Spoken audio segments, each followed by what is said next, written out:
Hello, true unbelievers. I'm going to be bringing you a presentation I did about 2 or 3 years ago called Joseph Smith and Native Americans. I have another copy of it on my YouTube channel, but we were just experimenting with the recording when I did that for a class in After the Truth, and it only recorded my face. So, because of my living situation and other things, it hasn't been until this time that I've been able to figure out how to present the slides.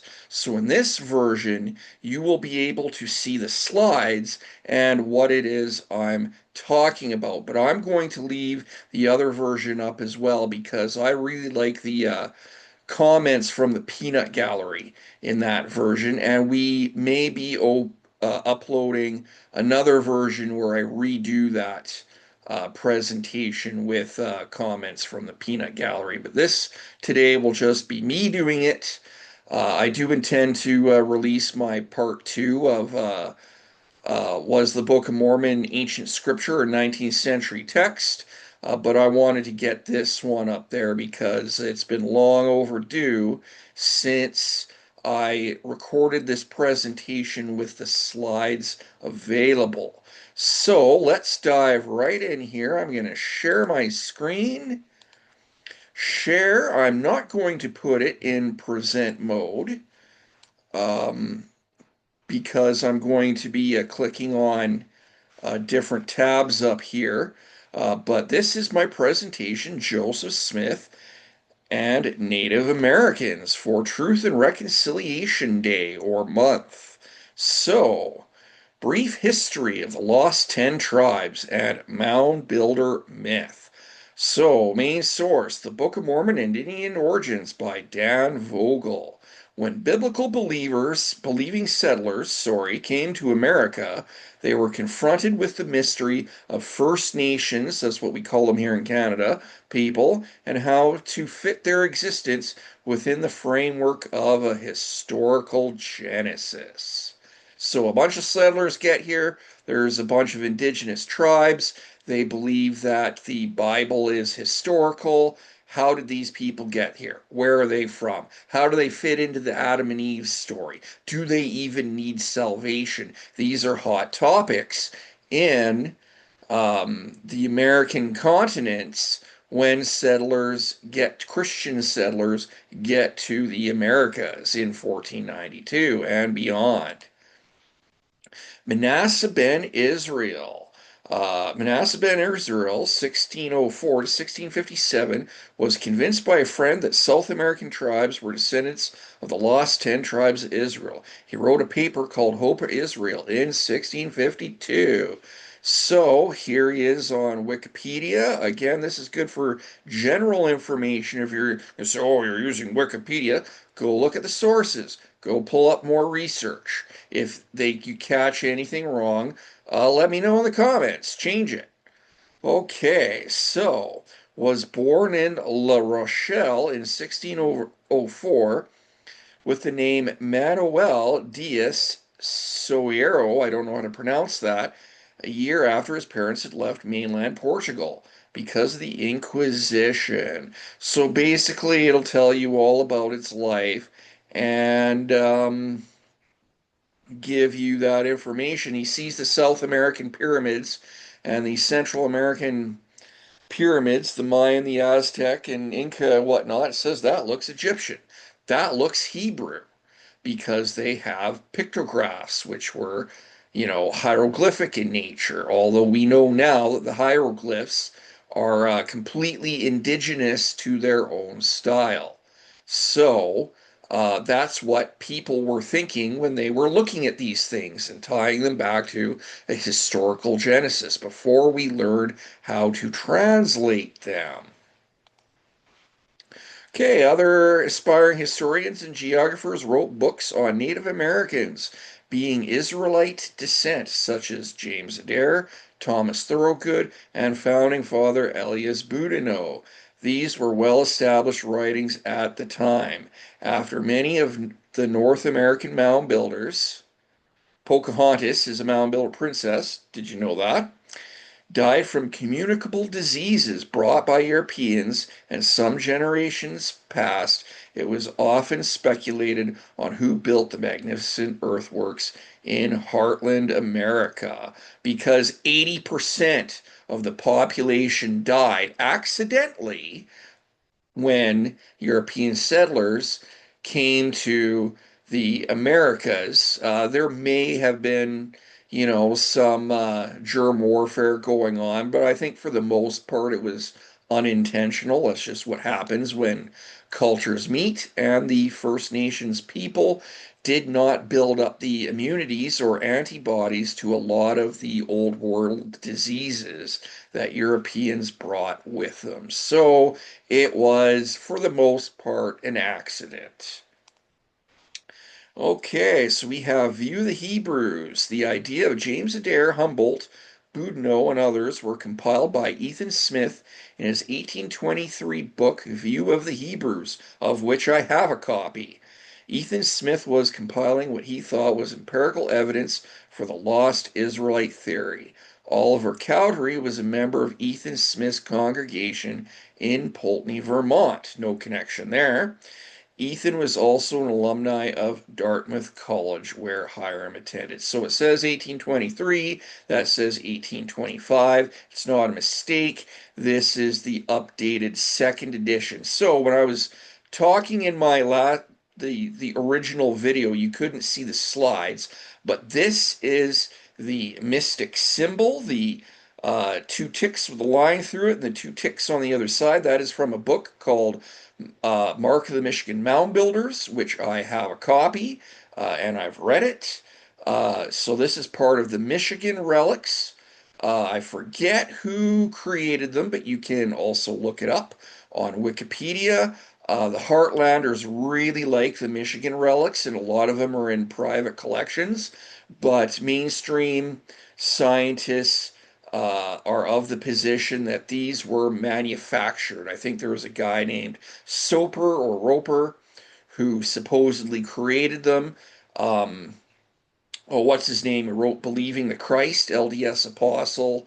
James E. Talmage had his own scientist friends do destructive scientific tests on some of these relics, and they were forced to conclude that the relics had a more modern origin and did not look ancient, that they are unfortunately, in fact, fraudulent. So, if anyone wanted to be biased against this or in favor of this, it would be James Talmage, but uh, he decided to go with the honest approach, and it really doesn't look good for the LDS Church if he's saying these are true, but all other scientists are saying no, no, they're not true. So he was forced to conclude that they are fakes. This is here is one of the Newark Holy Stones.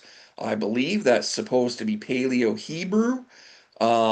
It's supposed to be one of the Ten Commandments. I think it's been a while since I've looked into this stuff, but I really did research this stuff quite heavily and used it in support of the Book of Mormon, and now my position has reversed. And the Newark Holy Stones were found in sometime in the 1860s, off the top of my head, and were also declared fraudulent. Although Dr. Thomas Murphy makes an argument where Native Americans would have been buried with artifacts that they got with Spanish missionaries.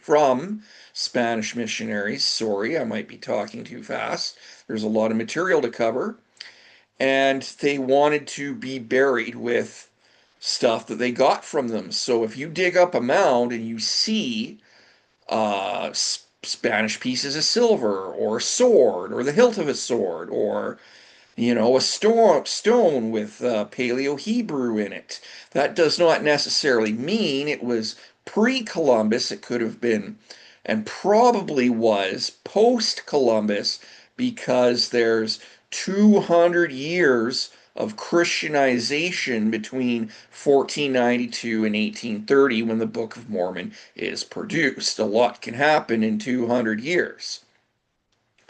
So it is more likely that these are out of place, if they're in fact real, out of place artifacts or parts where the First Nations person who got their hands on them would want to be buried with a gift that he got from his white friend from Spain or Portugal or England or France or wherever, who was Jewish or something, and was buried with this thing, and then it was dug up before anthropology and archaeology and carbon dating became a science, and we knew how to properly date this stuff. So these two artifacts are in the mystery category, but they do not quite fit the vast majority of artifacts that we dig up from indigenous cultures in the Americas. So there's a little history there. One day I'm going to do a video on all the controversial artifacts that you can put together to support either the Book of Mormon or did the Phoenicians discover America or any other type of Near Eastern or Middle Eastern influence, because it was a very popular theory uh, in the 1800s, and it's still a popular theory today because there are people's religions that depend upon it being true, not just the Mormons, although the Mormons came out of that era. So there you go.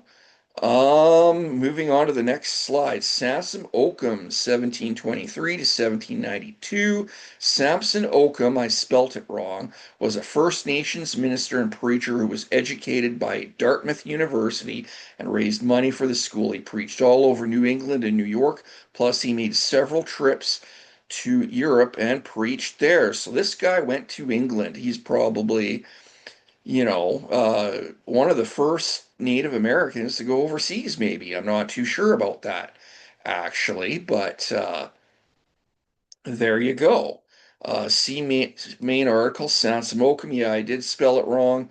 Was born in 1723 to July 14, 1792. I did misspell it that way.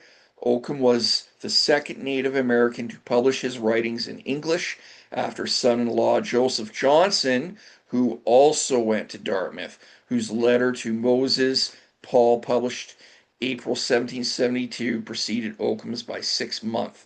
The first Native American to write down his autobiography, and also helped found several settlements, including what ultimately became known as the Brotherton Indians, located in Wisconsin, are a native tribe formed in the late 18th century from communities descended from the Pequot, Narragansett, Montauk, Tunnocks, or Tun, yeah, I can't pronounce that, sorry, uh, Niantic, and Mohegan, Algonquin-speaking tribes of southern New England and eastern Long Island. And I believe that they were peaceful and that the people of Ammon possibly could have been influenced by this group in the Book of Mormon. The people of Ammon probably came from here. Um, Together with the missionary John Eliot, Occum became one of the foremost missionaries who cross-fertilized Native American communities with Christianized European culture. So this is all happening pre-Book of Mormon in the mid-1700s, 100 years before Joseph Smith. So moving on to the next slide, and he was very prominent in Dartmouth College, which the Smith family attended. Handsome Lake and Red Jacket. Handsome Lake and his nephew Red Jacket were also famous Native American preachers who lived shortly before or around the same time as Joseph Smith. I believe that Red Jacket and Oliver Cowdery got into a debate in 1830, but I have to do more research on that, sorry. Handsome Lake combined Seneca beliefs with Quaker beliefs, while Red Jacket pointed out similarities in beliefs between Christians and First Nations, but took a pro sovereign approach to being Christianized by the white man, saying that the beliefs were similar enough that First Nations people didn't need the white man's religion for salvation. I'm going to be getting into that in just a sec because that's very important. I'm going to do Sansom Oakham first. Sorry, my pop-ups are getting in the way. Handsome Lake was a Seneca religious leader of the Iroquois people. This is the Five Nations, the Iroquois Confederacy. He was half-brother to Corn Planter and a Seneca war chief. Handsome Lake, a leader and prophet, played a major role in reviving traditional religion among the Haudenosaunee people of the Longhouse, or Six Nations Iroquois Confederacy. He preached a message that combined traditional Haudenosaunee religious beliefs, sorry if I mispronounce anything and everything, with a revised code meaning meant to revive traditional consciousness to the Haudenosaunee after a long period of cultural disintegration following colonization. The message was eventually published as the Code of Handsome Lake and is still practiced today. Red Jacket. Oh, I wanted to do this one. So, Red Jacket's the nephew of Handsome Lake. Uh, Something about being a great orator, was a Seneca orator and chief of the Wolf Clan, based in western New York. On behalf of his nation, he negotiated with the United States after the American Revolutionary War. Oh, it looks like he died in 1830, January. Okay, so I really have to look into that Oliver Cowdery thing then. If anyone knows about that, post it in the comments. So, when the Seneca, as British allies, were forced to cede much land following the defeat of the British, he signed the Treaty of Canandaigua, 1794. He helped secure some Seneca territory in New York State, although most of his people had migrated to Canada for resettlement after the Paris Treaty. Red Jacket's speech on religion and the white man in the red, 1805, has been preserved as an example of his great oratorical style. We're going to read a little blurb on that. Let's see here.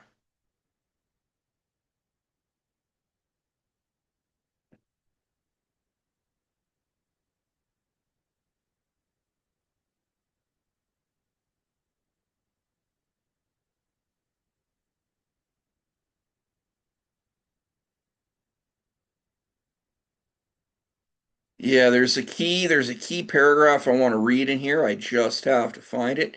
If you can bear with me.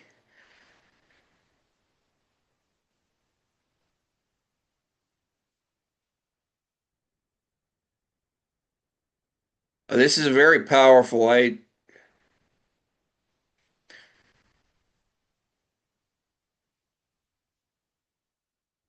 Here we go. So, brother, continue to listen. You say that you are sent to instruct us how to worship the Great Spirit agreeably to his mind, and if we do not take hold of the religion which you white people teach, we shall be unhappy hereafter. You say that you are right and we are lost. How do we know this to be true? How do we know this to be true? We understand that your religion is written in a book. If it was intended for us as well as you, why has not the Great Spirit given to us, and not only us, but why did he not give to our forefathers the knowledge of that book with the means of understanding it rightly? We only know what you tell us about it. How shall we know when to believe, being so often deceived by the white people? So, this is the line that I want to highlight right here. But why did he not give to our forefathers the knowledge of that book? Okay, so that is what the Book of Mormon is attempting to be right there. That's Red Jacket. How come we don't have our own Bible if we're of the lost 10 tribes of Israel? Oh, well, I found it in a hill. It's made out of gold. Okay, so, okay, yeah, we covered that. The Book of Mormon attempts to participate in this debate between First Nations and Christians using theological arguments in the authoritative voice of God. The Book of Mormon attempts to reconcile three main debates: all the great Christian controversies in New York, as per Alexander Campbell's criticism, the ongoing debate between semi-Christianized natives and European settlers on the need for Christianity for natives. We just read a little blurb on that, and theological differences in the Joseph Smith family. Is the Book of Mormon racist? We're going to jump right in here because it's truth and reconciliation.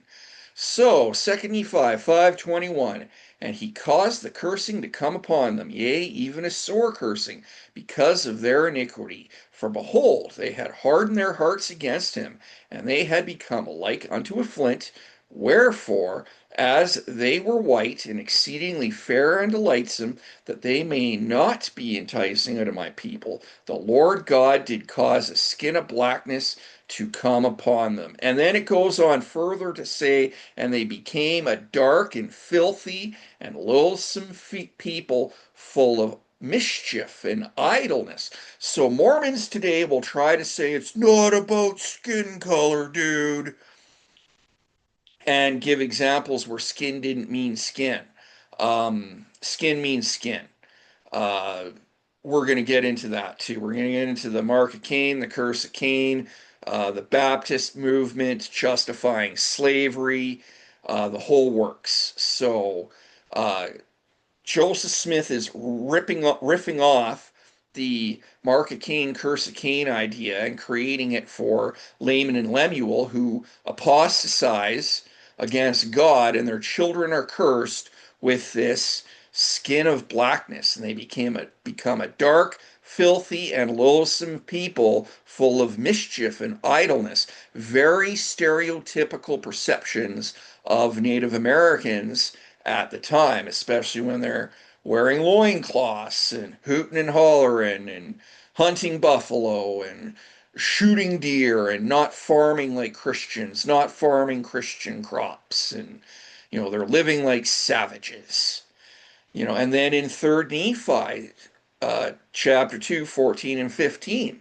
And it came to pass that those Lamanites who had united with the Nephites were numbered among the Nephites, and their curse was taken from them, and their skin became white like unto the Nephites. So there's one passage where their skin is changed from white and delightsome to pure and delightsome, and then it's changed back and forth over the last 200 years, and I think they finally settled on pure and delightsome, but there's several instances in the Book of Mormon, especially when it comes to the people of Ammon, where they get baptized and their skin becomes white again. And we're going to be getting into racial transcendence later on in the chapter, but that was a popular Protestant belief in the 19th century and earlier, that those who believed in the curse of Cain doctrine, some people believed that when black people and dark people got resurrected in heaven, that they would turn white, because white is the proper race to be, and that black skin is a curse from God. Okay, so I also want to mention here that the second article of faith in Mormonism is Adam shall be punished for, or man shall be punished for his own sins, not Adam's transgression. But there's two exceptions. The first exception is the posterity of Cain gets cursed with black skin because Cain kills his brother Abel, and that's supposedly the mark that God sets upon Cain. And this is a Baptist belief. It's contrived. Early Christians did not think that. It was created in the 1700s or earlier to justify slavery. And a lot of people, a lot of early leaders who converted to Mormonism believed in the curse of Cain, curse of Ham doctrine. And the second exception is Laman and Lemuel, whose posterity gets cursed with a skin of darkness, and they are like flint, like unto a flint, and they need to be redeemed through the Book of Mormon. So, yeah, man shall be punished for his own sins, not Adam's transgression, except for the posterity of Cain and Laman. So, moving on to the next chapter. I don't know why this crap is in my way. I apologize for that. I don't know how to move that. So let's see if I can go into, I'm going to go into present mode. There we go. I got rid of it. So let's go back. No. Okay. Okay. So, yeah, here we go. What I just said. At some point, after the start of the slave trade in the United States, many Protestant denominations began teaching the belief that the mark of Cain was a dark skin tone in an attempt to justify their actions. Some 19th century preachers and earlier believed that dark skinned people would turn white in the resurrection. The Book of Mormon's skin color changes reflects this general notion. So when the Lamanites become white and delightsome, or Jacob in is preaching to the Nephites, and he's saying they're being more wicked than the Lamanites because the Nephites are practicing polygamy. And he says, I fear that your skin will be blacker than theirs on the day of judgment. This all fits into this racial transcendence idea where the perception is the proper race in the resurrection, is that we will all be white skinned, and black skin will be removed. And the Book of Mormon has that thinking within its pages. It's a 19th century trope. It was a very common belief at the time. This is Professor Benjamin Park. This is where I first learned about, I don't know if it's actually called that. That's what I'm calling it, racial transcendence. He talks about it more in his race and the priesthood videos. They're very short and digestible, like 15 to 20 minutes long. So I would recommend that you look those up. Okay. Richard Bushman's argument. So, to present multiple sides here, the Book of Mormon assumes that by giving a nation alternative history, alternative values can be made to grow. As inscribed on the title page by the ancient historian, the book's purpose was to show unto the remnants of the house of Israel how great things the Lord hath done for their fathers, and that they may know the covenants of the Lord, that they are not cast off forever. The book was written to inform Israel of its true history. All this turned American history upside down. The story of Israel overshadowed the history of American liberty. Literal Israel stood at the center of history, not the U.S. The book sacralized the land but condemned the people. So the book made the land sacred but condemned the people. The Indians were the chosen ones, not the European interlopers. That is page 104 of Rough Stone Rolling. Richard Bushman, the biographer of Joseph Smith in this book, is a faithful Latter-day Saint and makes this argument in favor of the Book of Mormon. So Joseph Smith, basically, he's trying not to be racist, but he doesn't know how racist the book reads to modern day readers, because he buys into um, this theory. I missed a slide here where I also go into.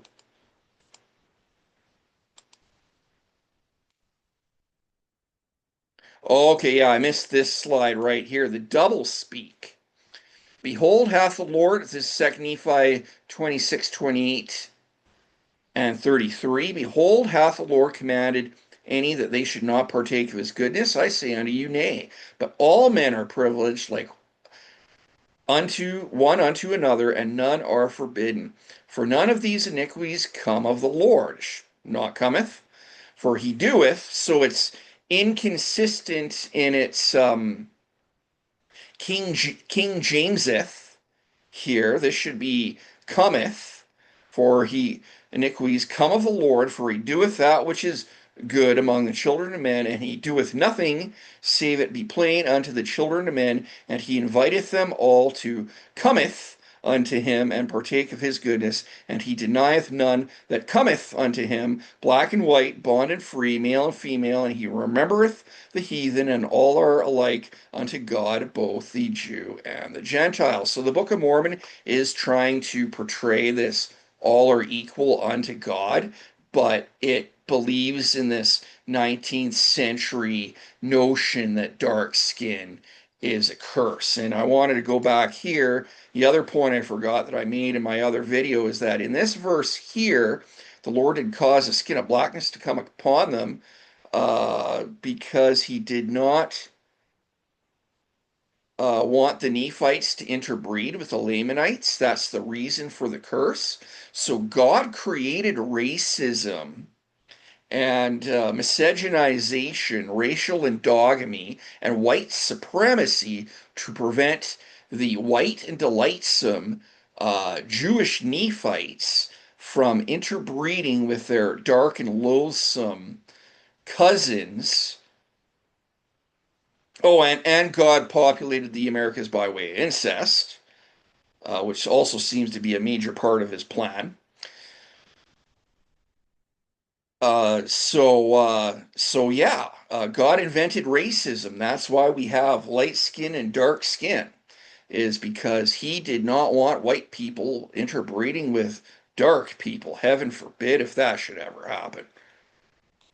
And the LDS Church was like even up to Ezra Taft Benson, they believe in cultural endogamy. He's got a quote saying that, you know, Chinese should marry Chinese, Japanese should marry Japanese, and so on. You should marry within your own culture. That's what endogamy means. You marry your own people. You don't marry outside your race or your culture. And my dad still believes in that to this day because that was his prophet when he was in his 20s, raising young children. So he still believes in endogamy. And it was preached by the LDS Church right up until whenever Ezra Taft Benson died, and then they took we don't care approach, a more we don't care approach. So I do not believe in endogamy. Marry who you want. You can love and respect other cultures. You can learn from them. You can make it work. You're not too different that you won't be able to make a marriage work. It just depends on how liberal you are. Okay, so regardless or irregardless of how skin color changes can be interpreted in the Book of Mormon, the earliest saints interpreted them as literal. So this is from the Improvement era, Indian turning white. A Winnebago Indian, Louise Armel, on the reservation, is said to be the object of scientific observation because for many years his skin has been gradually turning white. He is now 54 years old. He still has copper patches, but physicians believe that if he lives a few more years, he will become entirely white. And that is from the Improvement Era, April 1928, page 537. It's from Miston Sunday School. Sorry, you can find it there. That's the source. Look it up. Okay, so Indian placement program. Well, I wanted to go into before I do this, the Black Hawk Wars. So also the Council of 50. Let's talk about the Council of 50 for a second. So Joseph Smith creates the Council of 50 in 1842, I believe it is. According to Thomas Murphy, the Council of 50 is a mirror government to the 50 sachems in the Iroquois Confederacy, because Joseph Smith is really on this idea of First Nations being of Israel descent. So uh, when he's the book says that America's been taken away from the Lamanites. The book's for the Lamanites to convince them that Jesus is the Christ. This is also the mission of Dartmouth College. Joseph Smith is basically exporting Dartmouth College and taking Dartmouth College to the layman in the Book of Mormon, the layperson in the Book of Mormon. That's essentially what's going on here. So, anyways, he's creating a mirror government of the 50 sachems, which he's in charge of. I believe he calls one Native American to the Council of 50. But yeah, he likes taking ideas around them and I don't want to say plagiarize, but Mormonism's kind of like the Star Wars of Christianity, is that Star Wars is not original. George Lucas takes bits and pieces from all these other ideas, all these other movies, and puts them together. The sword fighting scenes are choreographed from other shows. So nothing in Star Wars is original. It's just got an original backdrop. Same thing with Mormonism. It's the bastard child of a lot of different Christian influences and Native American influences. You can watch some Wayne May videos. He's one of the Heartlanders, and he will tell you he runs into First Nations people who read the Book of Mormon, and he's like, they're talking about my tribe in there. So it's probable that Joseph Smith talked to some of the Christianized Iroquois people in his area, and I believe he worked with some of them and got ideas from them. And some of those ideas end up in the Book of Mormon text. So that's the Council of 50. I don't know why I don't have slides for that anymore. It's been 2 or 3 years since I did this presentation. Same thing with the Utah Indian Wars. So when Brigham Young takes the Saints out west, the Mormons and the Indians fight. And in the here's a lot of them right here, actually. In most of the examples, it's the Mormons who are the aggressors. There's a few examples where the Indians are the aggressors, but in the vast, vast majority, the Mormons are the aggressors. And so what happens is that you're taking the Book of Mormon, it's presenting Native Americans with a false culture. It even says in the Book of Mormon that the traditions of your fathers are false. I should have included that in this slide show somewhere. And gives them this lost Israelite history, but it's really displacing their real history. And they're being told that the history that you think you have is wrong. The oral history that your forefathers are telling you is wrong. You have the history presented in this religious text, and you need to convert to Christianity. That's the point of the book. So the existence of the book displaces uh, true Native American or First Nations history, and it even says the traditions of your fathers are false. So, yeah, you can read about the Utah Indian Wars here. That's where I would start. Moving on to the slideshow, the Indian Placement Program. The embedded Mormon idea of dark skin being a curse from God and the gospel bringing whiteness back to the indigenous people has continued into the modern era until more liberal sensibilities have taken hold within the last few decades. And this is Spencer W. Kimball, also from Miston Sunday School. This is a quote from him. The little member girl 16, sitting between the dark father and mother, and it was evident that she was several shades lighter than her parents. These young members of the church are changing to whiteness and delightsomeness. So Spencer W. Kimball still believes in, where was it, Third Nephi. And it came to pass that those Lamanites who had united with the Nephites were numbered among the Nephites, and their curse was taken from them. Their skin became white like unto the Nephites, like Michael Jackson, because, being a pedo makes your skin whiter.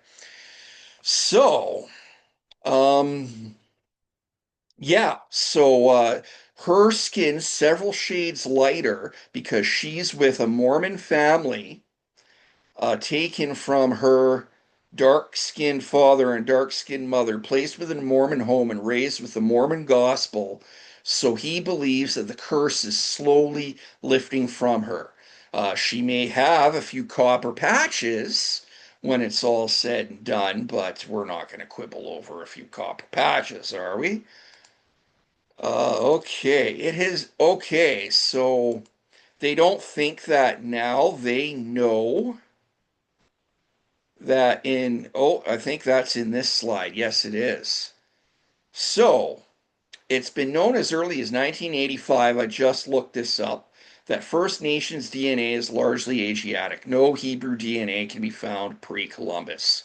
The haplogroup X2A argument, which the Heartlanders like to use, fails as this DNA strand can be traced to before the Bering Strait migration. So haplogroup X2A, the Heartlanders will say, oh, there's X2A in these tribes in this area, mostly within the Iroquois Confederacy area.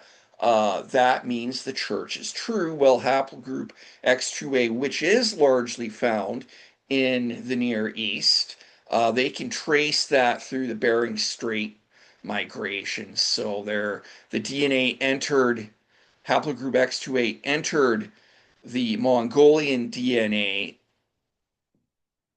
when they were crossing through Siberia over the land bridge between Russia and Alaska and then down into the Americas. And just a fun fact, the Bering Strait theory is just as old as the Lost 10 Tribes Israel theory because Ethan Smith mentions the Bering Strait as the most logical possibility of how the Lost 10 Tribes got there in view of the Hebrews, which I read from in the other version of this video. So that's a little fun fact for you that the two theories are just as old and they've been doing this battle ever since, basically. But the Bering Strait theory has won out as far as science goes. Multiple disciplines of science, not just archaeology, not just anthropology, but DNA evidence, linguistics, all these disciplines, sorry, complement each other and verify what is being said all along, that we're finding evidence that the migrations are largely happening this way in this time period. Thousands of years before Adam and Eve, never mind, 2,500 years, uh, before today or at the time of the sacking of Israel after the first temple period. Okay, so evidence is verifying and bolstering, constantly bolstering the Bering Strait theory. So in 2006, once the DNA argument could no longer be denied, I actually think it was 2005, the Church of Jesus Christ of Latter-day Saints quietly changed the introduction to the Book of Mormon from the principal ancestors of the Native Americans to among the ancestors of the Native Americans without really telling the membership. Because I didn't know about it. Nobody was talking about it. No one really reads the introduction anyways. I'm sure a lot of members still don't know. They're not paying attention. They live in a bubble. There are people who are aware of these facts, but I could guarantee if you came to where I live in Calgary, Canada, and polled Most Latter-day Saints would not know. This needs to be pointed out to them. The Gospel Topics essays on DNA in the Book of Mormon on LDS.org admits that no Middle Eastern DNA can be found. The apologetic argument is that without Lehi's DNA, scientists really have no idea what to look for. He was a Hebrew, it's Hebrew. Okay? You're looking for Hebrew DNA in the Native Americans. If you can't find Hebrew DNA before 1492, it's not there. It's got to be before. And yeah, I'm not going to get into the whole haplo. I'm not a DNA expert. I'm not a geneticist. I'll leave that up to the experts to quibble over. I'm just a communicator. So, this is in my other slide where I compare the Book of Mormon names to the 12 disciples. The 12 disciples in the Book of Mormon to the 12 apostles or disciples in the book of Matthew and Acts. And in this list, you will find Book of Mormon names, you will find biblical names, but you will not find Native American names. Timothy's a Greek name. There's no reason why it should be in there. Now, if you believe the premise that Native Americans came from the Old Testament, ancient Israel, then you can make a case for Jonah, Zedekiah, Isaiah, and Jeremiah. But since there is no evidence for that, these shouldn't be there either. And then Cumin, Cuminanhi, Mathoni, and Mathoniha, and Nephi are all Book of Mormon names. They are not found in Native American uh, uh, circles. They are not Native American names, nor the Nephi's from the Apocrypha. There's also the Nephilim, and then Timothy's from the New Testament. That is 100% anachronistic.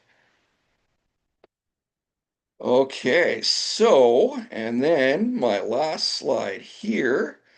Conclusion. At best, the Book of Mormon is a well-intentioned attempt to unite First Nations people with Christians, although with an outdated and somewhat racist notion on First Nations people. At worst, it's a white supremacist work aimed at virtue signaling Native concerns in order to deceive American Indians into playing into the hands of a theocratic charlatan with delusions of grandeur. Or if you have an alternate theory, go ahead and say it in the comments. Whichever one, it has been used to assimilate indigenous people into evangelical Christianity and give them a false history in order to fit into a Judeo-Christian worldview, all with skin color shaming. And that's the bottom line, is if white and delightsome is good and black and loathsome is bad, then even if you want to argue it's not about skin, dude, it's been about skin from 1830 to the last 15, 20 years. And there have been a lot of people in the modern day who've had to live with this skin color shaming because that has been the general notion of members of the church. Okay, so that is my presentation for Truth and Reconciliation Day. I hope you enjoyed the slides. I'm Chad Lang. Peace out.